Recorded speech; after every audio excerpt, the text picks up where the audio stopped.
Do you need to know every chess opening to play? No, you don't. But you need to know 6 principles. 3 things you should always do, 3 things you should not do.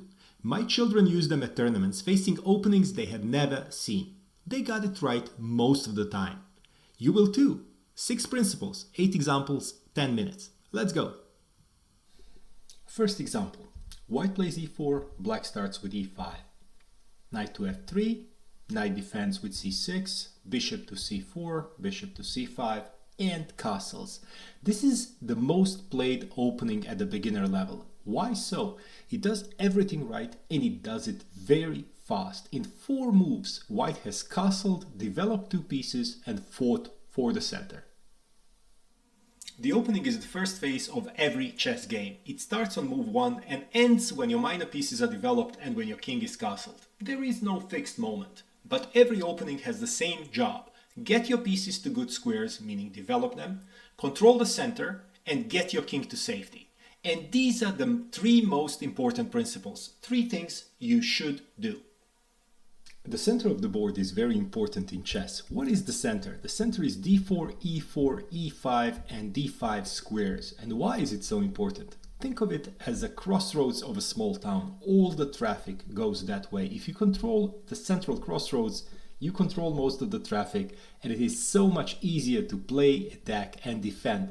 And that is why many moves in the center are meant to fight for the center with pawns and pieces.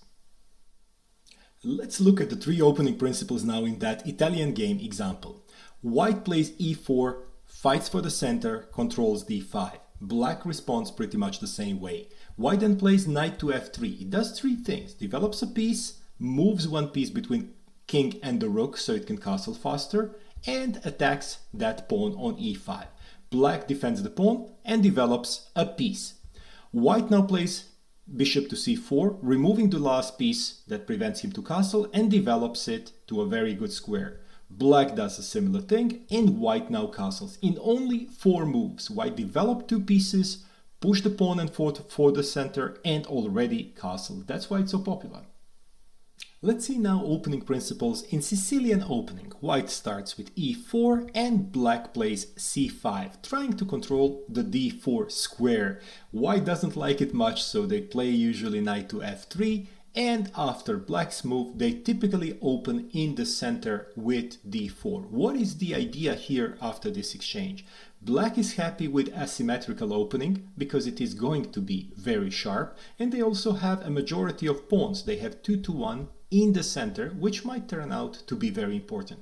White, on the other hand, will castle quicker. They have only 2 moves to castling, while it is not so easy for black, so white might be ready to attack faster. Very sharp opening, asymmetrical, and very popular in the world. Let's look now at something completely different. The King's Indian. Why different? White plays everything normal as we looked at it a second ago. Yes, white does, but black ignores the center, or so it seems at the beginning. Why so? The logic behind such hypermodern openings is it is easier to destroy than to build, and black is preparing already e5 or c5, so they will smash open that center and ruin that perfection that white has so carefully built. Not so easy to play for beginners. I wouldn't recommend it, even I'm struggling with this one when I'm trying it. These examples were playable, although different. Now let's look at one where white gets most of the things wrong. So they start with h4, black doesn't know what's happening, and then white brings the rook to h3. Let's look at the 3 opening principles we talked to. Does it develop any light pieces? No, it does not. Does it fight for the center? Not at all. And does it make the king any safer? It certainly does not. So it's probably wrong, and it gives a chance to black to immediately attack that white rook, and then white brings the rook to e3. Believe it or not, I've seen player play like that. You don't need to say you're a beginner if you're playing like this. People know it immediately. Not only 3 opening principles white did not respect, they also made 3 major mistakes, 3 don'ts of a chess opening. The first one, they brought these heavy pieces in too early. Secondly, they were forced to move it twice. You never move the same piece twice in the opening. And thirdly, they blocked another piece and their development with this move. These are the 3 don'ts of a chess opening. Let's look now at the French defense. I love to play this opening. So in here, I even play a pre-move often for move 2 online because you can do d5 whatever white plays. And it is a great thing to play. It has a lot of counter-attacking options. Very safe, very solid, and then a lot of ideas that come to mind. But it has a trade-off. There is a thing called bad French bishop, and most of the strategies are about trying to figure out how to exchange or develop this bad light square bishop, because you can see that with this e6 move, you have prevented this bishop to come out easily. So there are trade-offs in chess openings, and you should be aware of what are you doing with them. Some openings include a gambit. Let me show you one. This is called Queen's Gambit. So white offers a pawn, and if black accepts, white will have a quicker development and better control of the center. Now maybe Queen's Gambit is not a perfect example because black will almost never be able to hold that pawn, but that is the idea. You give a pawn in a gambit in order to get something else, usually quicker development and a bigger center. Let's look at Ruy Lopez now. The start is the same as in Italian. So the same moves, the same fight for the center, the same development of knights. But now white plays bishop to b5.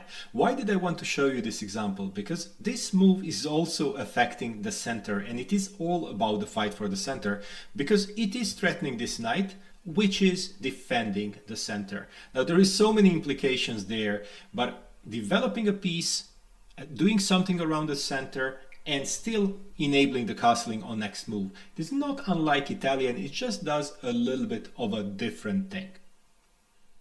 Let's see now how it works with Catalan opening.